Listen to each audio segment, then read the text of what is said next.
Hey, everybody, welcome to Strength Solutions. Oh, there's some energy in this.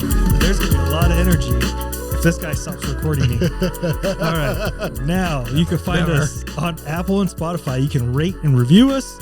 Also, we're on YouTube. We're a Strength Solutions podcast. Please subscribe. You can comment down below that I'm the greatest and Nathaniel's not so much. Then our website is ssempowered.com. We have free blogs so you can learn how to build your booty. And then you have free guides. Maybe you need to learn how to eat a little bit like this guy right here. Mm-hmm. Also, we have programs for their own purchase. And we have strengthsolutionsempowered@gmail.com. You can email us future fitness questions. On social media, Facebook is Strength Solutions. TikTok, strength.solutions.pod. Instagram, Strength Solutions Empowered. I'm Strength Solutions Edwin. I'm Strength Solutions Nathaniel. Whoop, whoop. All right, we're going to get ready for this amazing podcast today. Let's get it. I'm going to talk about how machines are better than free weights because that's what we believe. Hold on. April Fools.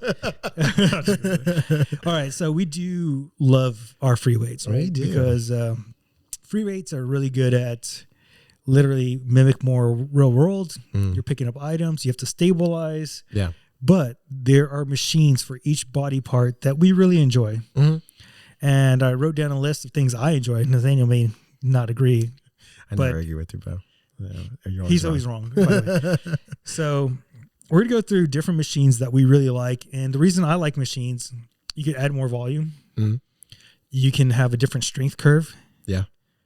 And it's a lot safer, especially if you have like elderly clients or you have someone who doesn't have the capability to stabilize yet. Yeah. But you can focus on their strength a little bit. Right. All right. So the first thing is we're going to go through legs. There's three machines that I like. And the first one's the belt squat. Mm-hmm. Y'all got one of those at your gym recently? Yeah, dude. It's pretty awesome. Are you loving it? Yeah, I've used it a couple times. Like, not personally, but I've used it with clients. And it's a very good substitution. To take off load off your back. Yeah, take off load off the back.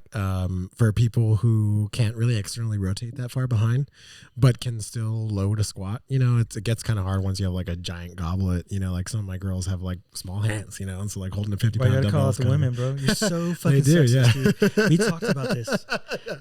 I told you before the podcast, bro. Don't do that. You're so in trouble. It's because I feel like Donald Trump and I need to be like, my hands are huge, you know, they're huge.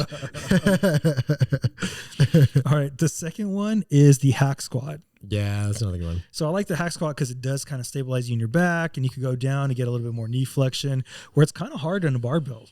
Yeah. Especially if you have your toes raised and you got plates behind your heels, you could put a lot of pressure on your knees. It's a little bit easier to kind of mimic and gauge this on a hack squat. Yeah. And the last one, which I don't think you could do with free weights at all, is the hamstring curl. Yeah, that's like an impossible one to mimic. I love that one, man. Yeah. The only thing I like is sliding disc. Yeah. I like doing that or stability ball, but it's not a machine. And it gives you a different strength curve. Yeah. And on those, you got to really decide how much tension you're putting. All right. For my back, right, I'm going to talk about cable rows and lat pull down. Those are both pretty good. Yeah. You have any other ones? Honestly, bro, no. Those are like the ones that I primarily use. I don't really use the lat pull down as much as I used to anymore. Because I could do pull-ups. No, like for clients really is like, I don't really use the lat pull down as much, but I do use the cable row a lot. That is probably one of my more favorite machines. Yeah. The cables count as machines? I guess so, right? Yeah. I like the lat pull down just for the effect of teaching. Yeah. Because it's hard to do an assisted pull-up and teach that because they don't control their bodies yet. Yeah, I think it's good to, number one, get in connection with the lats to at least like start to feel like, oh, that is what it feels like when it connects, right? But yeah, there is a certain point where I'm like, okay, we can maybe just have to move on from the machine itself. I do like to use it as a priming sort of mechanism before doing like deadlifts or bench press to kind of really learn to pull in, right? Get them fired up and engage, and then I go into the movement afterwards. Cool. Is there any other back machines you can think of? Honestly, dude, no. I mean, does like the back extension count? I think that's a good one too. Well, it's not the cable loaded. Yeah, it's just like a piece, right? Yeah, it's like your body. Good try, buddy. Good try. All right. For your chest, I like the chest fly machine. Yeah, Dude, I like it because I can't feel my chest that well with dumbbells. So like I can feel like, so I've even started to do my chest fly with dumbbells. I haven't lifted like this in a while now, but whenever I'm doing the chest fly, I'll stop like here as opposed to coming all the way in. Cause once I pass like this point, the tension is just gone. Like I just don't feel anything. And I don't know if it's maybe just like, like the strength curve of the dumbbell, or maybe I'm not good enough to kind of connect all the way through to that point, without actually physically touching the dumbbells and squeezing them together. But the cable pec fly is probably one of my favorite ones.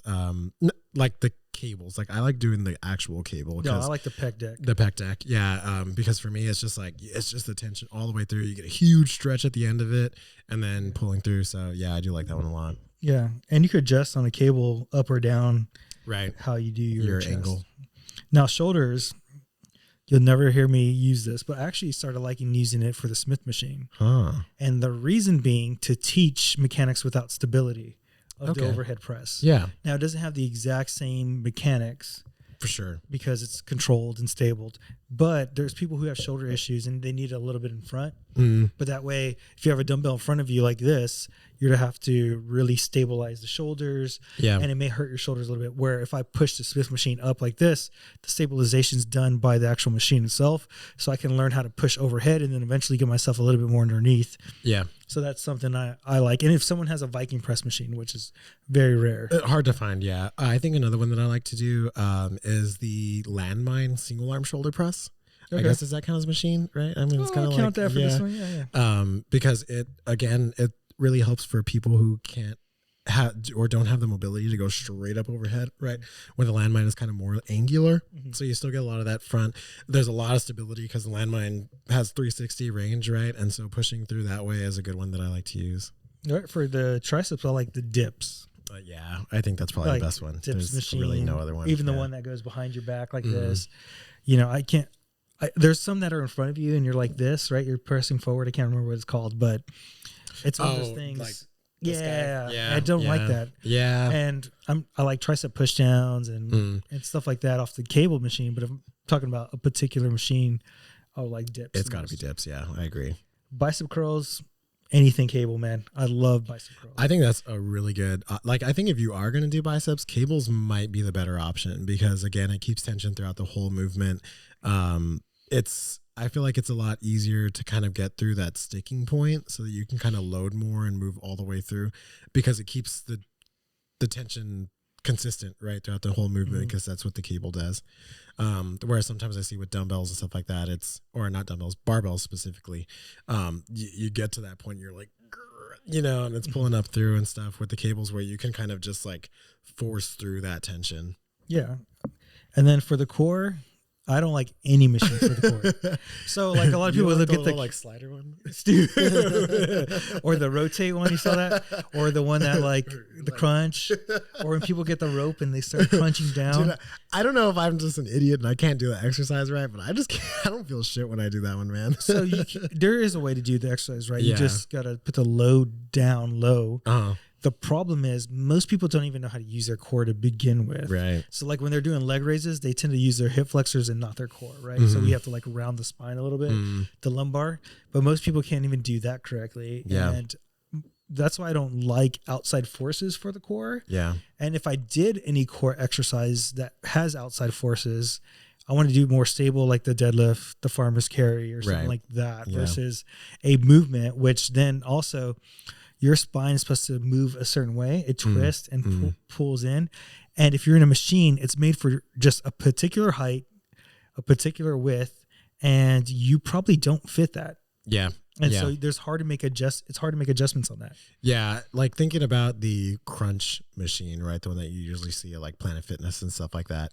Dude, that machine to use right is really hard because like you're saying, you have to know how to use the core. I think a lot of the times, because the thing is that you hook your legs underneath and you grab it with your arms. Yeah. So most people are going to kick their legs up and pull down with their arms, right? And then they round over and you're like, I'm doing a crunch. But it's like you literally have to stay in that position and fucking fold over, like and pull. And I'm like, that's hard to do. And you'll see people put a lot of weight on it. You're like, that's definitely legs and arms. Yeah. The only one I guess that maybe counts as a machine is like, I call it a Roman chair, but I don't think that's actually what it's called. The one where you kind of sit onto it and you can do like a leg raise from there, where it has like a back and you're kind of Roman supporting. chairs going back. Yeah. Right, yeah. I guess just an assisted leg raise, I don't know, is what you call it. That's like the only one that I kind of like. But even then, you have to like brace your core against the back and push it. And a lot of people are going to do, that extension and pull back and forth. And then use the hip flexors. It's just, the core is just, if you're going to do that, there's so many other exercises you can do than a machine. Besides the ab roller, that's the one. That's the only one. The one that slides up and down through. Yeah, I like that one. I remember I used to do that one back in the day before I knew anything. Oh, you're preparing us. Oh yeah. Suck it to me, baby. No, I know what you're doing. So again, we're not against machines, and I think a lot of people hear our podcast or hear us talk. We always talk about free weights. And machines could be very valuable, just depending on how you use them. I like to use them to add volume, or if someone has an issue, that's a great way to use them. All right, Nathaniel, what did you do this weekend? It was Easter weekend. Did you have bunny ears? Did you go like crazy? Did you buy a basket? Yeah, I actually laid a couple eggs. Yeah. Out of your butt? Yeah. Boop. No, this weekend was super busy. It was incredibly busy. I was really mostly like chauffeuring my daughter around to like a bunch of events, trying to meet up with family and stuff like that. And, everybody's having something at the same time, and it's impossible to get everywhere. But we had a good time. Spent some time with my sister-in-law, my brother, and my nephew, and that was fun. I went to 2 concerts that I was telling you about. So I went to one Friday night, and then I went to one Saturday night. And I was telling you that I had this like moment where I was like, I'm just done with drinking, man. It's just, I'm like, unless it's a super, super special event, I just kind of don't really want to do it. Like one of the nights we had a beer each, another night we had a shot each, and I was like, I think that's fine. And like, dude, I mean, beyond that, like prices have just become so insane. Like, dude, we had 2 Lone Stars, bro. Lone Star. It's like a garbage beer. Bro, that's like high class. Yeah, I know. Yeah, it's a champagne of beers, bro. That's a champagne. Yeah, fuck Miller Lite, man. That's the caviar of beer. Yeah. Dude, and they weren't like quite tall boys, but they were bigger than like a little like 12 ounce beer, It's probably maybe like 16, 20. Yeah. Bro, guess how much for 2 beers? Back in my day, I would say that's like $3. Fucking $5, right? Dude, $16, man. No way. Hell yeah, dude. It's like Miller Lite, bro. You could literally just go to a store 24 of those. Yeah. And so I was like, that's insane. Yeah. Same thing for the 2 shots, man. $16. I was like, I don't even care. And bro, still had a super good time. I didn't wake up feeling like shit the next day. Got to sleep good. My stomach wasn't all fucked up. I didn't shit my brains out the next day. I wasn't dehydrated. And I was like, this is just, I'm not doing this anymore. Like, unless, some crazy event or once, I barely get to hang out with someone or whatever it is, but I was like, I had just as much fun as I would have if I was wasted. You know what's crazy? I think it's because like getting to know you and known you through the years. I think it's because you're more and more secure about yourself, and so therefore you don't have this FOMO of like missing out on all these things and activities. If I wasn't drunk, if I do this. I didn't go hard enough that night. Yeah. Or like when people invite me to events and they're like, you're not drinking? I'm like, no, I'm good. I don't need it. Yeah, no, I'm not drinking. Yeah.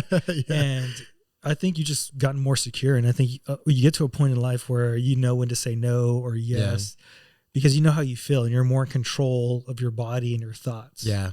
I've also definitely sort of made a personal, I don't want to say resolution, but just sort of a personal thing where I was like, I want to just be healthier. I just want to be healthier. So I've been like trying to stay away from dairy because I've noticed that really screws my stomach up too. And like, bro, I feel pretty good. And the other day I did have like a little bit of dairy and it didn't affect me as much. I think because I'm not like so inflamed or so like sensitive to it that it was like I was able to kind of get by with once, every 2 weeks or something like that. I haven't been really eating out as much. The other day, I got home from work pretty late on Wednesday, and I was like, fuck it, I'm just going to get some food because I don't feel like cooking or anything. Dude, next day, just felt like garbage, man. And I was like, you know what? I think I might be done with some of this stuff, bro. Getting old. But it was a good time, man. What about you? Dude, so there's a couple things. The first thing I want to tell Dawn and Renew and Wellness, and Aesthetics, thank you. Because my hormones feel so much better. I ate a whole pizza on Sunday. Whoa. And I felt fine Monday after I worked out. Nice. And I was like, this would never happen. My body would have broken down. Yeah. Literally with this last phase that I'm doing right now in the workout program I'm doing. I think that's like one of the biggest things that I'm noticing in you is that I know notoriously this program has like jacked you up. Like you're like injured. And it's a well-written program. Yeah. And it's like, you know, I've done it and it's been like okay and everything. And so it's like, I always found it interesting that I was like, damn, Edwin, like he has trouble recovering, you know, like that's like one of the things. So thank you, Renew. Let's go, man. Freaking Renew Wellness. Thank you, Don. Thank you, Don. Also, my parents came to visit. Thank you, Don. I'm just kidding. I'm stupid.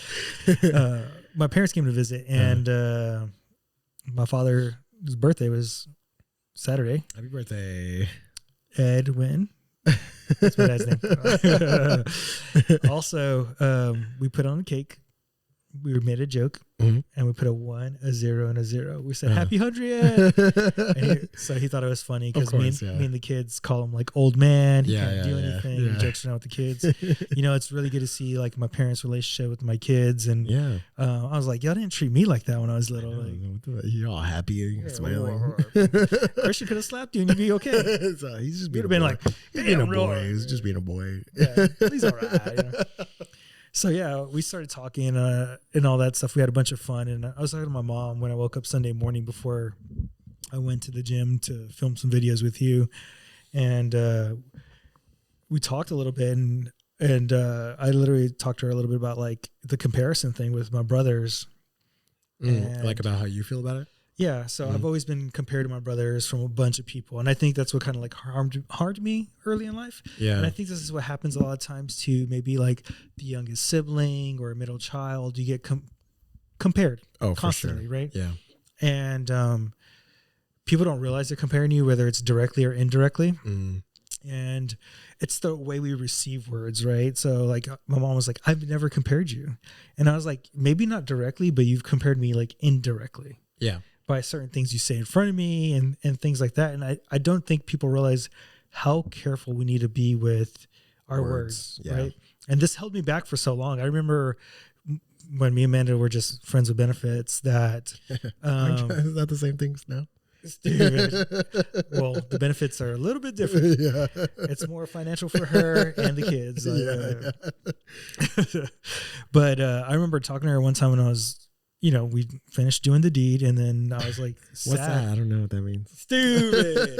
Stupid. And I literally like was like somewhat like watery eyes, and I like my brothers are doing all this, and I compared myself because I've been compared to them the whole life, but they're 4 to 5 years older than me in different chapters of their lives, right? And I think it's good for people who are younger sibling to know, like, look, stop comparing them to them. They're way ahead of you. And the reason they're way ahead of you is they started before you. Yeah. And so it's okay where you're at, or vice versa. Like people in my generation or in my age level who may be ahead of me. Well, maybe they're ahead of me because they did some work early where I didn't do my work early. Right. Yeah. Yeah. And it made me I told her, it's literally, I've learned how to start where I'm at and continue to grow as a person from where I'm at and be more conscious. Yeah. And I was listening to a podcast too about what are things that like trigger you, right? And for me, it was like guilt and not being good enough. And it comes back to feeling guilty that I'm not good enough for like either my parents or anybody out there, because this feeling came up as a kid, and it's learning how to get rid of this feeling and this comfort of I'm not good enough. Because I even told you, I know my stuff. I even told you, remember one time I had a new client. I was like, man, I'm nervous. Yeah. And I think it's just a feeling that creeps up because it's in my central nervous system, and I'm constantly going back into I'm not good enough. I'm not good enough. Right. Right. And it's learning how to reprogram my central nervous system into remembering, hey, you're really good. You can do it fine. Let's get out of this thought. Yeah. Look at all the progress you've made now. You know, like if you look back at everything, you're like, I guess I kind of am good enough, you know? Yeah. I was talking to one of my clients about some of this stuff today, and we were talking about how you kind of never really cure yourself of any of this stuff. You know, it's just constant work that you kind of have to do and like continuously work, right, to kind of pull yourself out of that. And it does get easier. There's times like that where it kind of comes back, right? And you're like, oh shit. But I think you have to kind of learn that that's going to happen. You know, it's always going to sometimes come back, or you'll let those kind of thoughts sort of culminate. And you just have to learn that that's not a setback. You're not back where you started. You know, it's just something that you are working through constantly. Yeah. And in the same way too. And I think that the problems that you're saying are, you know, similar to problems I'm having, but I also, you know, and maybe this is me just being a guy or whatever, but I also feel like a lot of guys struggle with that, you know, about feeling good enough and about feeling like I'm worthy, you know, of all that stuff. And I think society kind of tells us that. Like I was talking to a friend about this recently, and I won't go into anything, but he was kind of telling me that, and I was like, yeah, I understand, man. Like I really do, you know, because I feel the same way a lot of the times, you know. And especially if we're going through something, or you lose a job, right? Or you know, like your whole self-worth is just like, oh, I'm not worth anything, and you know, I'm not enough for this, or I'm not making any money, or all the things you're supposed to do, you know, you're not able to do. Yeah. And then you just like feel like shit about it. But don't you think it comes down to like the message boys get? Oh yeah, like, for sure. From childhood, we get, you know, you have to do this, you have to do that. Work harder. Yeah. It's never good enough. Never good enough. Yeah. And that's our issue, where I feel like my daughter's issues are, you're pretty, you're given everything. Like there's no humble mentality to it. And we had a conversation a little bit about this, how, you know, my goal for my daughters are to humble them and to make sure they work hard for themselves and they're secure in themselves, because validation for a lot of women, especially in our age group, because I even talked to a lady who's a little bit older than me. She's like, part of our validation is a man going to find me attractive? Am I pretty? And she's like, I shouldn't feel like this in my 40s. And I was like, the sad part is we've been conditioned that way. You're going to feel like that probably forever. Yeah. You know what I mean? Yeah. It's just something that, like you said, society is sort of built, right? Yeah. Like that's what I was telling him. I was like, it's not unusual, man. Like it makes total sense that you feel this way, you know, because number one, we've been told our whole lives that we're supposed to be this way. And then when something happens and you feel like you're not fulfilling that role, you know, your whole mind is like, oh, you're fucking, you know, and I guess maybe it's some sort of evolutionary thing to kind of make you like, be like, no, I got to work harder to make it, you know, and like, so you don't just like fall into that sort of trap of just like giving up. Yeah. But it definitely is something that you kind of have to look out for, and look out for yourself too, right? Of like how you're saying, you got to kind of self-talk, and not in a negative way either, because I think a lot of times guys will be like, oh, I'm so stupid, or, you know, and then they think that that's motivation, when really it's just another negative, and like two negatives don't make a positive. You know what I mean? Yeah, dude, I'll give you a perfect example of like this in society, that men are supposed to be ready to go in sex, right? And if I'm not ready to go, first thing Amanda does, and it's a default, and I think that a lot of women have, is you don't find me attractive. That's why you don't have sex. Like I just like pick it up like that, right? It's so hard because there's pressure, and then you're pressuring yourself, and you're wondering why a guy has ED. It's because there's constant pressure of him performing. Yeah. And we don't talk about guys performing in the bedroom as like a pressure cooker for them. It's more like, oh, they're just ready to go. They should do whatever. Right. There's no education behind it. In fact, we're supposed to get the girl ready. Yeah. Right. You know, like you're supposed to be doing both things, you know? And I mean, I don't think I've ever really talked about this at all, but like, dude, during my first like relationship, I struggled to like, cause number one, it's like I had never had sex before, you know what I mean? And then there's like all this pressure, you know, from like people to be like, well, you need to do this, or from my partner to like do whatever, you know? And it's like, dude, I had a hard time, you know, like getting any of that, cause it's just like a lot, you know, to like deal with. And so, yeah, it is difficult for, the pressure of society and the expectations set upon you. You know? And men don't have a like, here's a birthday, we're to celebrate you. Like girls have 15, sweet 16. We're putting you to the womanhood. Yeah. We don't have this like, it's like a celebration. What is a manhood? It's a celebration of being a woman, right? And it's like, guys do not have that. You know what I mean? It's just, you're like from day one, you're just supposed to be a man, you know, and get your shit together. Yeah. And also this weekend, I was talking to my parents about like the 2-parent privilege, and a little bit about that book, and how I talked to my daughter, and a lot of her friends' parents are divorced, and how difficult it is. And we get to see the uniqueness here because I'm in a relationship with the woman who had my kids. You're not, right? And it's so, when we have these conversations, so dynamically different. Yeah. because you have such different difficulties. My difficulty is literally just communicating with my partner right here and there that we have each other's backs. Right. And I don't know how deep you want to get into your situation. Yeah. But Yeah. me and Amanda talk about this all the time. It's got to be difficult for you to handle the situation properly and to make your daughter feel safe and comfortable. Yeah.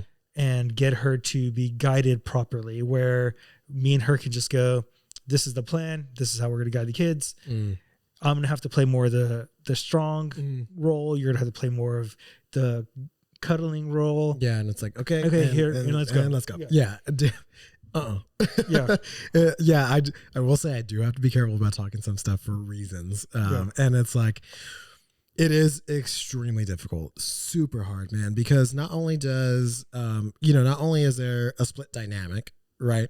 It's also that there's a bunch of people, I think, trying to quote unquote guide her or tell her what they think is right or whatever. So she's getting information from like 15 different people, you know? I didn't think about that. Like, yeah. And it's like all the sources that are around. All of it, right? So it goes from just being two people and being very, I could say, like efficient, right? Streamlined almost, to being super inefficient and extremely confusing. Like I see it in my daughter. She doesn't understand stuff. She has trouble figuring out why this happened. Struggling with things like responsibility or, and these are things that I guess like in general, most kids will deal with. Right. But it's to a different extent. I try and think back a lot to my situation when I was younger, and trying to figure that out. Now my parents split when I was a lot older. Right. So it wasn't like I guess it was sort of like my whole life was like that, right? Because it was when I was like in elementary school. I think I must have been like fourth, maybe grade. I don't even know how old that is. What is that, like 10-ish? 9, 10.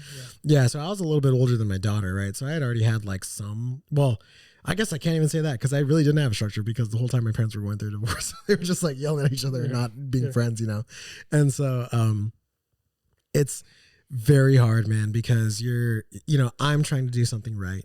You know what I mean? I'm trying to do what I think is right. People in my family are trying to say what they think is right. I can only imagine that in, her mom's family, there's a whole nother dynamic happening. Right. Yeah. And so my daughter ends up coming over to me and she's just like, what the fuck am I supposed to do? I don't know who I'm supposed to listen to. There's no stability. I don't know. Yeah. There's no, and it's like, I was talking to my therapist about that, about stability, because when I was younger, that was a struggle for me, right? Where it was just like back and forth and who to what, and at the end of the day, I think I kind of was just like, fuck it. I'm just going to do what I want to, because no matter what, like, I'm never going to be right. I'm just going to do what I think is right, which I think it was a good because it kind of made me form my own sort of path. Right.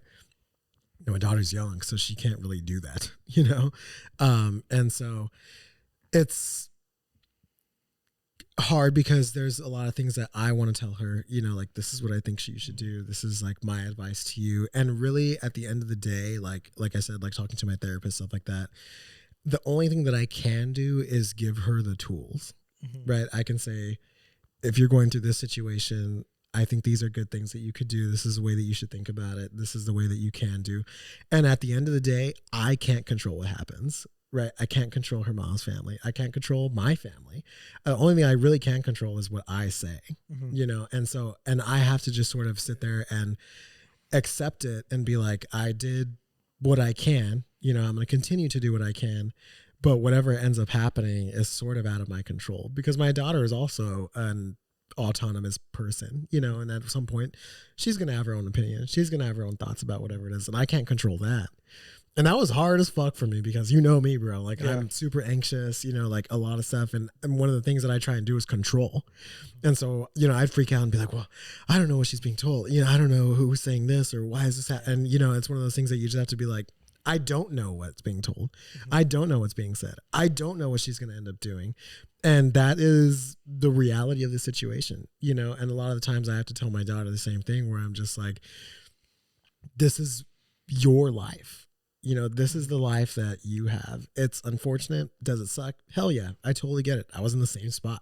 You know what I mean? I know how hard it is. And your situation is honestly better, like, than my situation, so she has actually more stability, like more conversation. Like, my parents didn't even talk to each other. Yeah. You know, like, dude, I can't and anytime they did talk to each other, they were just mad and angry and yelling. You know what I mean? Yeah. And so her situation is a lot better, but everybody's trauma and things that happen are at different levels. You know what I mean? Where mine is so-and-so, you know, someone's is, well, my parents didn't buy me a video game when I was, you know, and, you know, and, or it could be way worse, right? Or it could be way worse than mine. You know what I mean? And I know it's not a dick measuring contest, but it's like, you know, in terms of my trauma compared to someone else's, you know, I'm like, well, I guess I had it pretty good. Yeah. You know, like at least my dad hugged me, you know what I mean? And it's like, and so it is very hard, man. I think a lot of it comes down to acceptance, trying to give the tools that you can, that you think are right, you know, and then letting your kids figure it out, you know, letting them have their own decisions about it. And all you can really do at the end of the day, because even the same thing with you guys, all you can really do is just hope that they make the right choice. You know, but it's crazy. I'm thinking about this on top of my head right now, is that you may tell your parents or your grandparents, people in your life, something not to do with your daughter. They may not be inclined, they're less likely to do what you say, where if me and Amanda come in as a pair and both say it to maybe my parents, like, hey, you can't do this with the kids, they're going to respect us a little bit more. Yeah, and I think it's because, so I was thinking about this, oh man, how do I word this? Yeah, it's tough. Just because people. No, it's not that. It's more about just like trying to have like some semblance of privacy, I guess. But it's like, I think you're right, because the thing is that if you guys go to your parents, right? Let's say you go to your parents, they are more inclined to tell you, no, Edwin, you don't know what you're talking about, because you're their son. Yeah. Right. And they're always going to sort of view you in that sort of dynamic, right? Where they are always right above you. Right. But you have Amanda. And she's your partner, and she's someone that they don't have control over. And she's also someone who sort of has power over them. Like if they were to piss her off, that's going to be a problem for them. Yeah. You know what I mean? Not to say that she's going to do anything crazy, but it's like, that's sort of the thing that you kind of have in the back of your head where you're like, ooh, maybe I shouldn't say that because Amanda might get mad, you know? Yeah. And it might make Edwin's life hard, you know? And so they have this whole thing, and vice versa in her parents, right? They're going to be like, oh, well, you know, Edwin is the dad, so I'm just, you know, I can't, you know, and then I don't want to piss Amanda, you know what I mean? So you have like this whole like extra cushion. You have support, you know, whereas like I have it more now, but it's like I, for a long time, did it. You know what I mean? So it's like if I go in and say something, it's like a lot of people are just like, shut up, you know, I'm your dad, I'm gonna do, or I'm your mom, and you know what I mean, or I'm the grandparent, or I'm the aunt or uncle, or you know what I mean. And then if I'm already having that struggle, I definitely have no power over the opposite family. You know what I mean? Yeah. So it's way different, bro. And it's funny because I'll talk to you and I think that sometimes I see you and you're just like, fuck, like you know, that's way different. You know what I mean? And a lot of the times it's, I have to accept that that is the reality of my situation, you know, and that is also, I'm trying to help my daughter understand that's the reality of her situation, you know, and I think the faster that you come to accepting it, the easier that it gets, you know, because I don't think that I ever even realized that I could accept it. You know, I think that when I was younger, I was always like, I hate this. I wish it was different. I just want to live with, you know, why can't we just be, you know, all this stuff. And it's like, if anybody ever told me like, it's just going to be this way, it's okay, you're going to have to learn to deal with it, I think that would have brought some semblance of almost control, relief and control, right? Because I was talking to my client about that because they also struggle with anxiety. And I was like, a lot of the times when I realize that I can't control a situation, it's almost relieving because I'm like, oh, okay, I don't have to try this hard. I don't have to work this hard to do it for nothing and then be disappointed in the end or et cetera and stuff. And so acceptance, man, I've been kind of like thinking about like that whole like Buddhist, like, you know, thought process and stuff of just letting things come and pass as they may and just accepting what it is and controlling yourself, right? Because that's the only thing you can in the end. And it really does help, man. I think it's changed a lot of how I perceive life. Really. Yeah. Speaking of lack of stability, Lizzo. Whoa, where are you going with this, bro? No, dude. Okay, so she quits because she's tired of people telling. What happened? So I don't even know what the hell happened. So I guess people are making fun of her and stuff like that. about her weight and everything, and she's famous and she just can't handle it. Pretty much, dude, people are gonna, if you're famous, like our goal is not to get famous. Our goal is just to be busy enough. Someone's always going to say something. Yeah. You know I mean, look at your fingernails. Remember? Yeah. Literally, they said about your painted fingernails. Like, they're always going to make fun of you. And I can't help to think, like, if this was a man who quit because they were making fun of you, what would be the response to him quitting? Yeah, I mean, we just talked about it, right? Everybody be like, "Oh, what a bitch!" Yeah, you can't. But not only that, she's blaming that because she's a little bigger, stuff like that.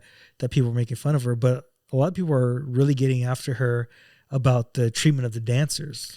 Yeah, it's and it has nothing to do with like her weight or anything. It's almost like a deflection, right? Yeah, and trying to be like, "Oh, it wasn't actually about anything I did or said. It's just because people don't like the way I look or people that look this way or whatever."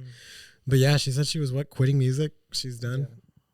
Yeah. I mean, I guess she got her bag anyway. So yeah, she got her money. She's good. You know, she's living people life. are probably gonna play her music forever. So she's probably still getting paid. Yeah, Spotify, for sure. Right?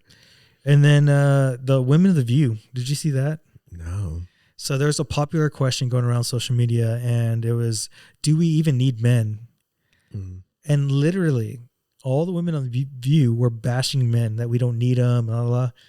And I was talking to my client about it, and they're like, okay, like, why would they want to bash them? I was like, I think it's just the thing to do right now. You have opportunity to bash men.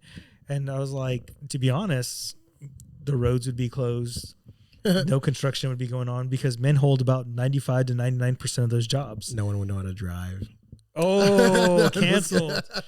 Dang. Well, Camille, right? Let's get it right. Camille doesn't know that. Yeah. That's so funny, dude. So I was watching, this is maybe a little bit of a tangent, but I was watching that Nickelodeon documentary. Oh, yeah. How was it? It's hard to watch. I'm going to be honest. I haven't watched it. It's tough. Yeah. Especially if you have kids, I bet. Yeah, I think if you, like, how old is your oldest? 12. I would She's say really that, on the cusp of that. Yeah, I would almost say like it would be good for them to watch because it's like this is sort of like what could happen, you know, like it's reality. Like an adult taking advantage of you. This is, yeah, like you do have to be careful with who you talk to or what you say. And even then, I think it's important to understand that like life isn't so perfect, you know, and things can go wrong and stuff like that. But where I was going with it is that I think it's a lot of the way that we perceive things, because you're saying that they were saying, oh, men don't need it, you know, like everything is bashing them and it's cool to do and stuff like that. And it's like a lot of the stuff on there, I guess, could back that up because it was a lot of like the, you know, like, oh, well, Dan Schneider is a piece of shit and you know, all this stuff and everything. So I don't know, man. I don't know what it is with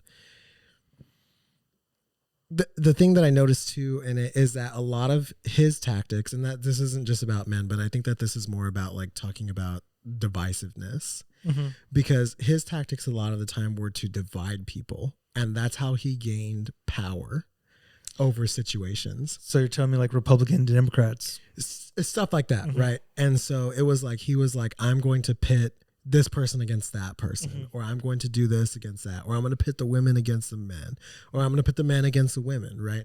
And the way that he created those power dynamics allowed him to take control because everybody was on like these little teams, right? And I think it's the same thing here where it's just like division, where it's like, oh, let's divide men and women. Let's divide political parties. Let's divide this. And it's all about this division thing. And I think division is powerful in the sense where it puts people on teams, right? Because if you're going to say all men are bad, well, then you've put all men into a team. And then by doing that, you're inadvertently saying all women are good, right? And that makes women feel obviously powerful, right? And it also puts everybody in this kind of like singular mindset of, we're better. We don't need this. We need to be, you know, et cetera, blah, blah, blah, whatever it is. And so I don't know, man. I think it's less about the men or this being like trendy and more about division being trendy. Yeah, that's true. And I think to myself too, these women were talking and they're married with husbands. I'm like, what does your husband think right now?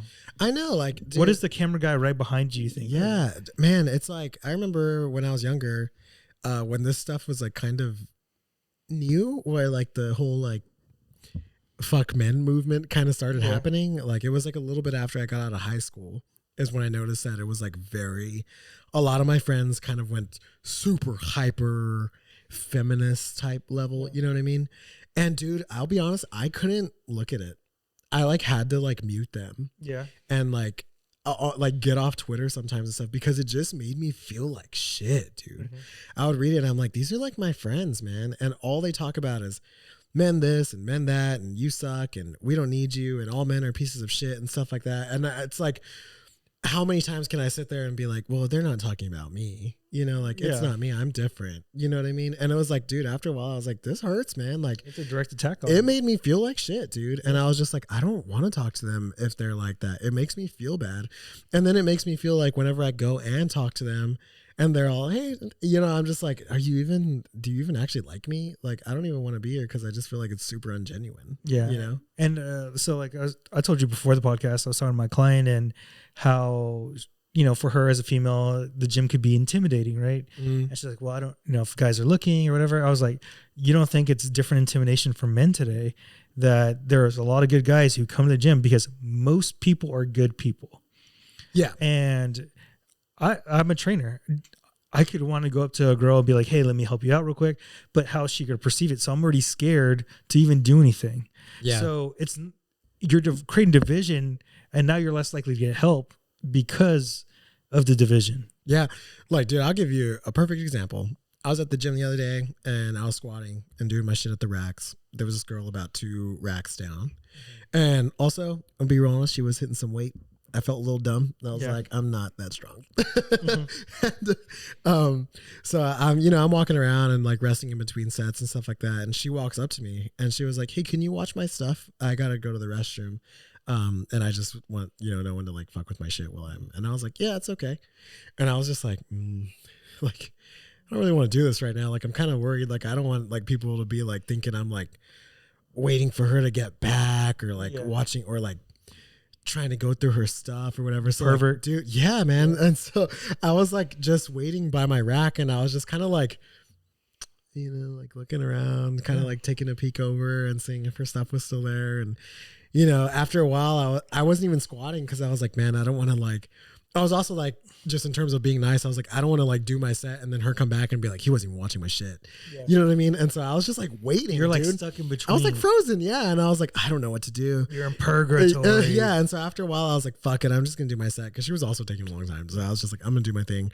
And then she's taking a shit, bro. Yeah, I was like, you can go take a dump. Yeah, she made it rowdy. It all smell on the way back. No, so she came back and she was like, thank you. And I was like, yeah, it's okay. And I was just like, I'm just gonna put my shit away and go somewhere else. Cause like, it was uncomfortable. Yeah. And so I was like, I'm not gonna be weird, or anything, but it definitely was like a moment where I was like, like I feel, so pretty much the division's creating guys that are nice to just be scared. It's not helping guys.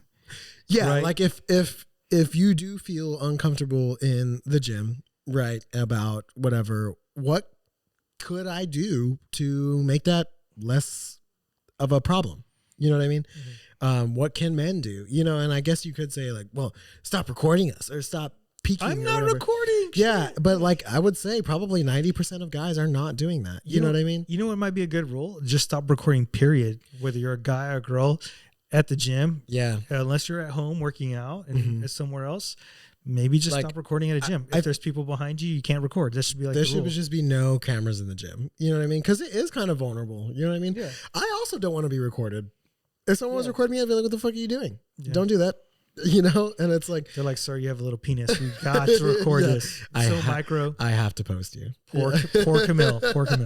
Yeah. And it's like, I just, like, I think I said this in the last podcast because we were talking about the whole Planet Fitness thing. And at the bathrooms at the gym that I go to, there's like signs everywhere that are like, no phones in the restroom. The guys' restroom too.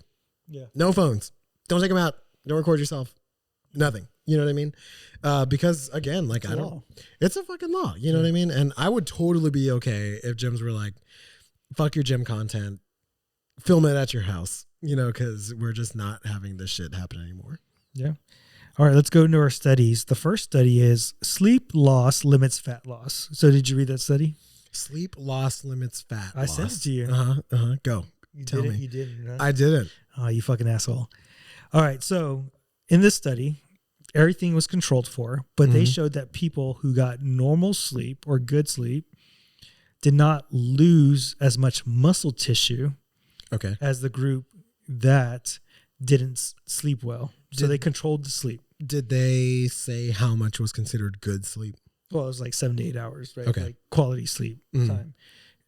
Then the other group was like 4 to 6 hours in there, in between. So the group that didn't sleep that much, let's say they both lost 10 pounds. The group that lost 10 pounds of mostly fat was a group that slept good. So let's say 8 to 10. So they lost 8 to 2. 8 pounds of fat and 2 pounds of muscle. That's what they lost when they lost weight. Where the group, and there's like different statistics. I'm trying to make it simple. Sure.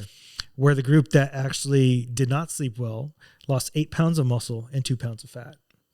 So sleep is very vital to recovery and building muscle. So that's why we constantly preach sleep. Yeah.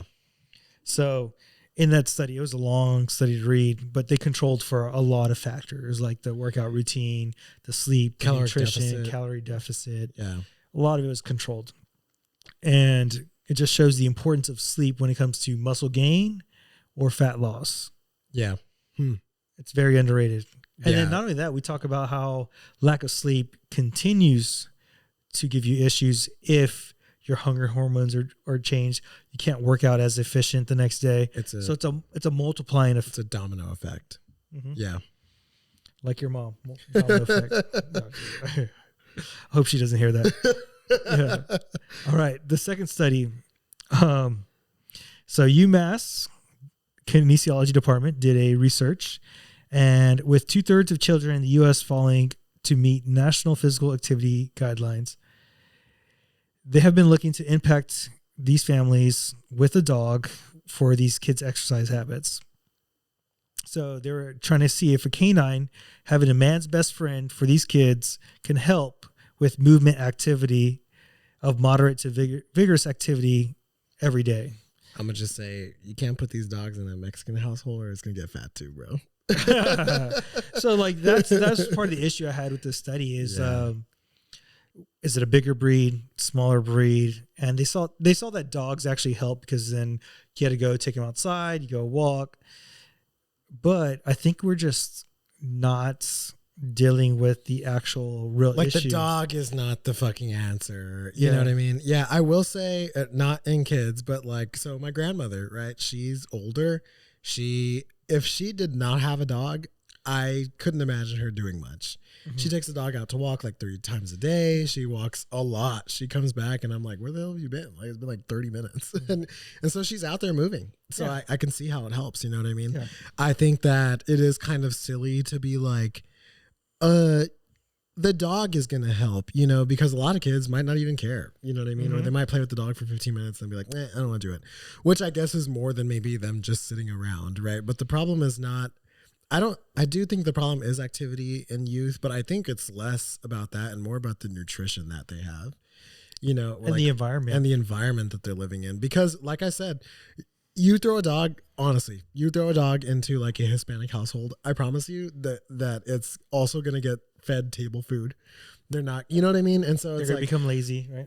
And so it's just like, what is the, you know, I understand what they're saying. Yeah, I understand it, right? You know, but it's like, I think like what you said, we're not actually focusing on the real problem here and we're just treating a symptom. In our obesity episode, I think it was 2 episodes ago that we talked about how the environment plays such a huge role in today that we're not tackling the environment issue, which is causing us. Think about like San Antonio. Why does San Antonio have a big issue? It's because we can't get from point A to point B without getting in our car and driving. if we're able to go from point A to point B and just walk to the grocery store or do something, that makes a huge difference. This is why people in New York City tend to not be heavier, is because they have to walk from point A to point B daily. That's why people in European countries, right? And same thing with European. They move. I mean, my parents talk about it all the time when they go travel the world, and they're like all badass that we don't really gain weight and we eat more. Well, you're moving all day and you're eating more. It's subjective because you're probably eating fresher food, and they have different. FDA does a poor job of like regulating food here. Yeah.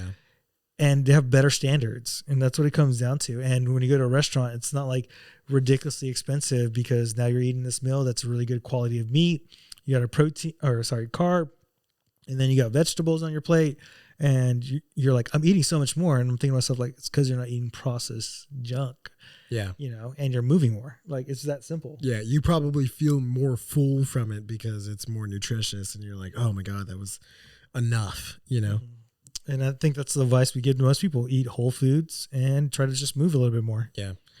All right, guys. If you like what we're doing, please check out Apple and Spotify. You can rate, review us. We're also on YouTube. You can subscribe and leave a comment down below. We have a website, SS Empowered, free blogs and guides coming out. And then we have programs as well. Then we have our email, strengthsolutionsempowered@gmail.com. That's where you can email us fitness questions, which is coming up. Social media, Facebook, Strength Solutions, TikTok, strength.solutions.pod, and Instagram, Strength Solutions Empowered. I'm Strength Solutions Edwin. I'm Strength Solutions Nathaniel. All right, fitness questions. Okay. How long does it take on average to come back from a surgery? For example, I have an ACL repair. Oh. Right? This is going to get kind of weird. So doctors will tell you like 6 to 8 weeks, 8 to 12. I'm going to tell you about 2 years. Yeah, I'm going to say 5.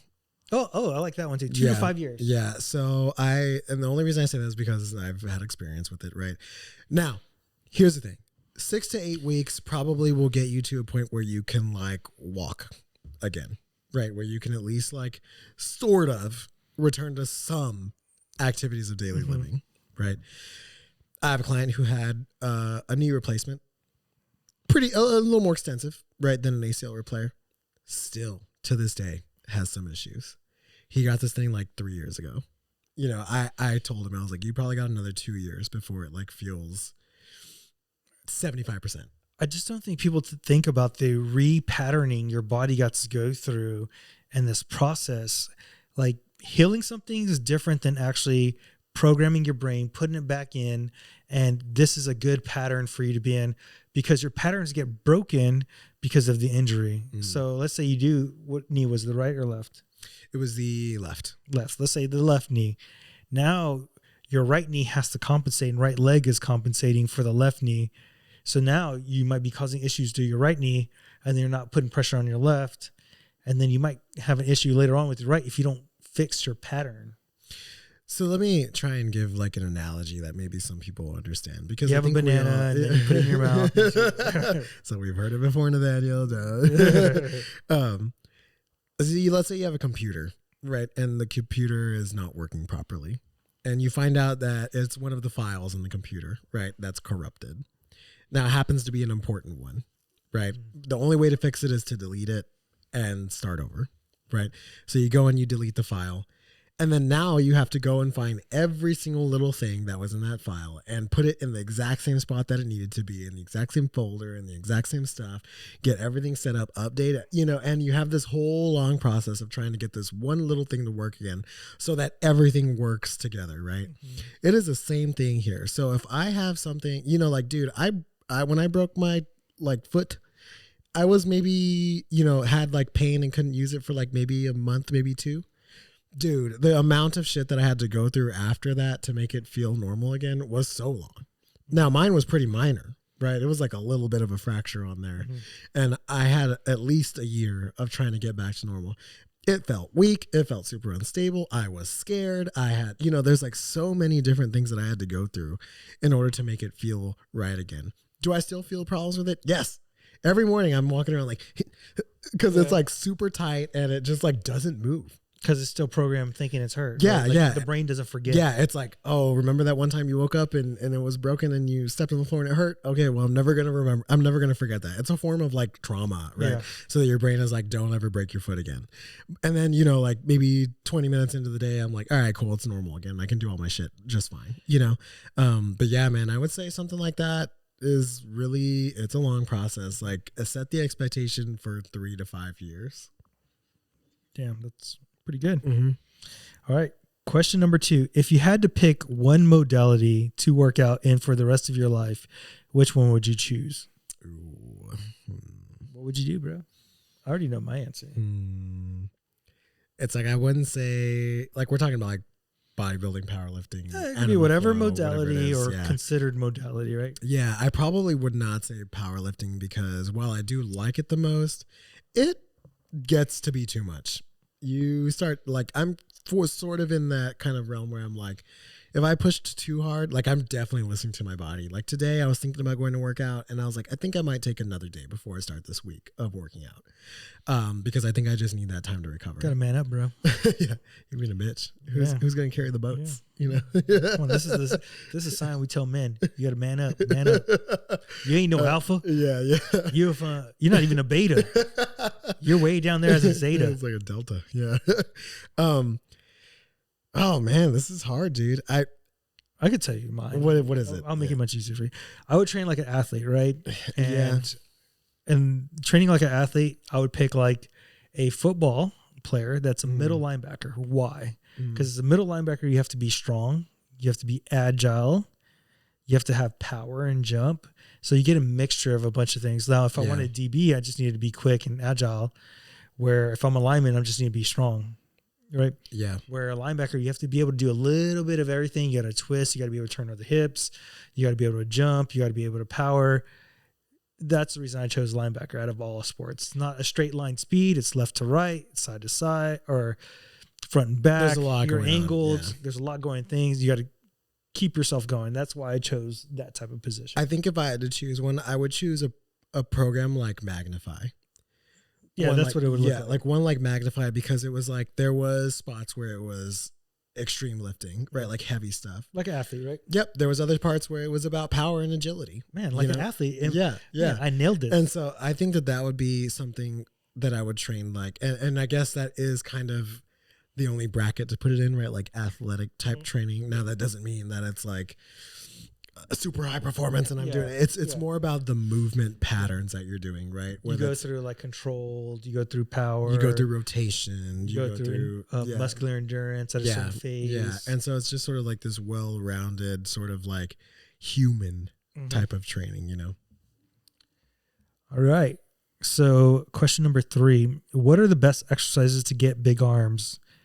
I noticed, Edwin, they hit. No, I'm just playing. I noticed you have huge giant 40-inch arms. So let me get to the second part of the question. I have struggled with getting big arms. What should I do? Literally, my first 2 thing with arms is it's not about the arms. And 2, it's when you're doing arms, it's about connection and frequency. Yeah. Because if you get a good shoulder, the shoulder creates the separation from the arms and the shoulder. So you'll get better definition, quote unquote. And that's what's going to make your arms look good. I think when we talk about aesthetics, like actually having big arms or looking big are 2 different concepts. Yeah. So looking big, if you get that division from the shoulder, and then working on connection, understanding strength curves that are in different ranges of motion, whether your hands in front of you or elbows in front of you, behind you, even with you. That's what's going to give you bigger arms. As far as exercises, I like the big compound, like a pull-up, trying to use your bicep because you could overload it a lot, or barbell bicep curl. As far as tricep goes, I like a good skull crusher, overhead tricep extension, full ranges of dips. I like a close grip bench press. Bench press, yeah. I think that's what I would probably say is like, are you doing any compound movements for the arms, or are you only doing like small isolation stuff? Because there's a difference between a single arm cable curl and, you know, a hugely loaded barbell curl, you know, or a chin up with a bicep bias, right? Are you doing carries? I think that's another big one because of the forearm, right? Nobody talks about that. Yeah, the forearm is another big part of it. The bicep, right? Doing like I know this is a little more like too far advanced and stuff, but like things like deadlifts and stuff like that are going to build the arm, and you have to pull through that way. But yeah, I think my biggest one would be, are you doing compound movements and are you eating? Yeah. Yeah, that's another one. Well, you mentioned doing compound movements, but if you're an individual who's already doing compound movements, then you need to do isolation. Then you need to do isolation, right? If you're doing isolation, then you need to do the compound, right? Yeah, because the novel stimulus is what's actually going to allow growth to happen. Yeah. And that'll help with, if you're eating more, to facilitate more growth. Right. All right, last question. I know you like the big 3 lifts for the glutes, but is there a certain isolation movement that you like? It's like getting poked in the butt. So you're like, whoop, whoop.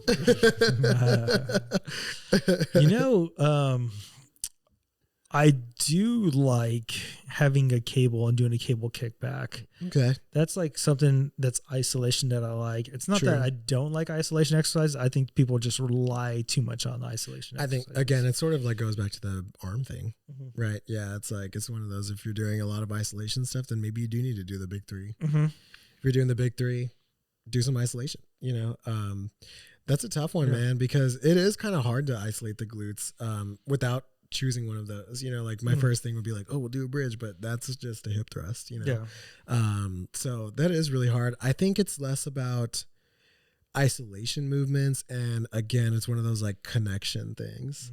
On the exercises that you are doing, are you squeezing the glute? Like, are you really getting it into connection and getting as much out of it as possible? Yeah. I like the back extension if you keep your spine curved. Dude, if you do a back, like bro. And reverse hyper. When I do back extension, my glutes and hamstrings are like immediately like, I feel it more there than anywhere. You know what I mean? And so it's, I think that's another good one too. Yeah, dude. I think it's just, again, if you do the big 3 lifts, then add the isolation. If you're doing too much isolation, add the big 3 lifts. What are the big 3 lifts? Squat, deadlift, hip thrust. Okay. Sounds good. All right, guys. If you like what we're doing, please share, like, subscribe. We're on Apple and Spotify. You can rate and review us. Also, if you're looking for us on YouTube, it's Strength Solutions Podcast. You can subscribe down below, leave comments, talk about Nathaniel's pain and nails. Then we're on ssempowered.com. We have free blogs, free guides, and programs on there for purchase. If you're looking for email, it's strengthsolutionsempowered@gmail.com. Social media, it's Facebook, Strength Solutions, TikTok, strength.solutions.pod, and Instagram, Strength Solutions Empowered. I'm Strength Solutions Edwin. I'm Strength Solutions Nathaniel. Until next time, guys. What?